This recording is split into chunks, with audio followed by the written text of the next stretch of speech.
Thank you very much. And I'm going to go on with abstracts. Our next presenter is Dr. Kristy Broman. She's going to talk about the utility of taking additional margins when performing breast-conserving surgery with intraoperative radiation therapy for early breast cancer.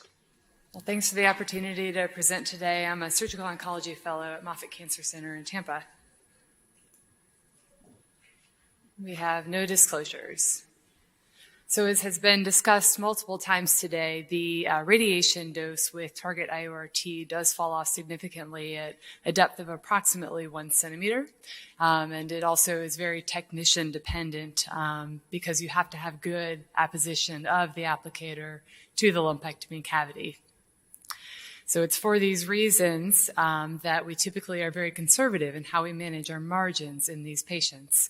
Unlike in traditional breast-conserving therapy with whole breast radiation, in which no ink on tumor is fine, when we are doing IORT or really any form of partial breast radiation, our suitable candidates are those that have a minimum margin of 2 millimeters. As has also been discussed today, the majority of patients in Target A receive their IORT pre-pathology, and about a third received IORT in a second operation after pathology. There was identified a significant difference in in-breast tumor recurrence rates for these two sequences, and that is the reason that we recommend doing pre-pathology IORT. That's what we do at our institution. A disadvantage of pre-pathology IORT is that you're giving radiation before you know your margin status or presence of other high-risk features, such as lymphovascular invasion, regional node involvement, or if there's an extensive intraductal component. Hence the basis for the risk-adapted approach that we've discussed today, in which we selectively add whole breast radiation if there are high-risk features identified on final pathology. And that is also what we do at our institution. But we have identified some challenges with our surgeons and our radiation oncologists in terms of what we do with our surgical margins in the context of IORT, with two main questions. So the first is, how aggressively do we try to clear our margins before we deliver IORT? Some people try to take a very large lumpectomy specimen and don't do any additional assessment. Others are selectively excising margins. And then others are systematically shaving the entire cavity. The second clinical dilemma arises when your final pathology demonstrates a close or positive margin, and you have to decide whether to re-excise that previously irradiated field. We did have variation in these practices at our institution, so we wanted to capitalize on that variation to understand if it mattered to our outcomes. So we are a participant in Target R, and so we did a retrospective cohort study with our single institution data at Moffitt Cancer Center. We included patients with hormone receptor positive breast cancer that were clinically node negative with tumor smaller than 3 centimeters, treated with breast conserving surgery and IORT between 2011 and 2015, and excluding those patients with lobular carcinoma, previous cancer or radiation of the involved breast, or multicentric disease. So our procedures were fairly standard. We performed our lumpectomies, and then surgeons did an intraoperative margin assessment at their discretion, which typically was a gross assessment of their oriented tumor and an evaluation of a specimen radiograph. And then at their discretion, they would selectively excise additional intraoperative margins. Then our IORT, this isn't working. Then our IORT was delivered, and after final pathology, select patients were recommended re-excision. This was if they had a positive margin or a margin that was either within 2 or 3 millimeters. We did have some variation among some of our radiation oncologists at different points in this study. And then select patients were recommended whole breast radiation on the basis of the following. If they had an initial positive margin, if their final margin was less than 2 millimeters, or if there were tumor present in the re-excised specimen, if they were found to have invasive lobular carcinoma, an extensive intraductal component, lymphovascular space invasion, an involved sentinel node, or a tumor larger than anticipated. So for our analysis, we first described the proportion of patients who had additional margins taken before IORT and the proportion who returned to the OR for re-excision. And then we looked at the presence of tumor in these additional and re-excised margins to understand our margin clearance rate. Next, we evaluated the impact of these two practices on in-breast tumor recurrence, defined as a recurrent breast cancer in the ipsilateral or treated breast. Finally, we looked at other clinical pathologic and treatment factors for their association with in-breast tumor recurrence. So we performed 195 cases during the study period, with our cohort having a mean age of 70 years, mean tumor size of 1 centimeter, high degree of hormone receptor expression, few were HER2 amplified. On final pathology, the majority were invasive ductal carcinoma with other histologies as noted here. Minority had a positive sentinel node, lymphovascular space invasion, or an extensive intraductal component.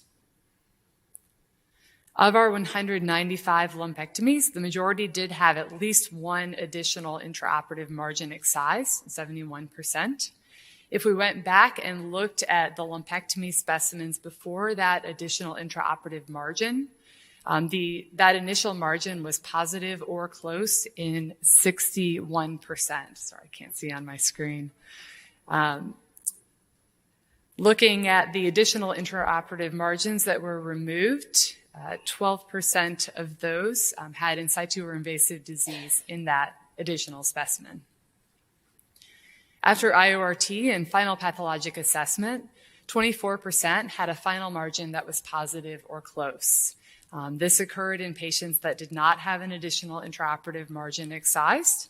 It also occurred in patients that had an additional intraoperative margin excised, but a different margin turned out to be positive or close. And then the other group of patients that are included in this are those who had an additional intraoperative margin that was still positive or close. So of these, 16% returned to surgery for re-excision, and about a third of those did have in situ or invasive disease in their re-excised specimen. 12% went on to receive whole breast radiation as well. We found that similar to national numbers, just under 80% of our patients initiated adjuvant endocrine therapy. And among those patients that had at least 5 years of follow-up, 58% had completed 5 years of endocrine therapy. We had a median follow-up of 46 months in this cohort and 13 in-breast recurrences. That's a rate of 6%, so it is slightly higher than has been discussed by some other cohorts. We did not find an association between taking an additional intraoperative margin and in-breast tumor recurrence, nor taking the patient back to the OR for margin re-excision. We did not have any recurrences in patients who received adjuvant whole breast radiation. This doesn't achieve statistical significance because of our small sample size, but certainly a trend is present. And one could argue also that a trend is present for taking an additional intraoperative margin when you evaluate that test of significance. The one factor, as has been identified in the DCIS population earlier today, was that receipt of adjuvant endocrine therapy was associated with a decreased risk of in-breast tumor recurrence. See there. So we conclude that when using intraoperative radiation, the practices of taking additional intraoperative margins before IORT and re-excising margins post-IORT do improve margin clearance rates. It is worth considering systematically re-excising all margins if you plan to take one. Given that we had some patients who, despite having margin re-excisions in the OR, had other margins that were close or positive. It is not clear at the end of the day from our data set whether these practices reduce in-breast tumor recurrence, particularly in those patients who are going on to receive whole breast radiation for other adverse features. And finally, as has been noted, adherence to endocrine therapy appears critical to minimizing in-breast recurrence rates in this population. So if we have a hint that a patient is not going to take it, or even that they fail very early, it's worth not doing IORT or ensuring that they do get whole breast radiation. Happy to take any questions on that.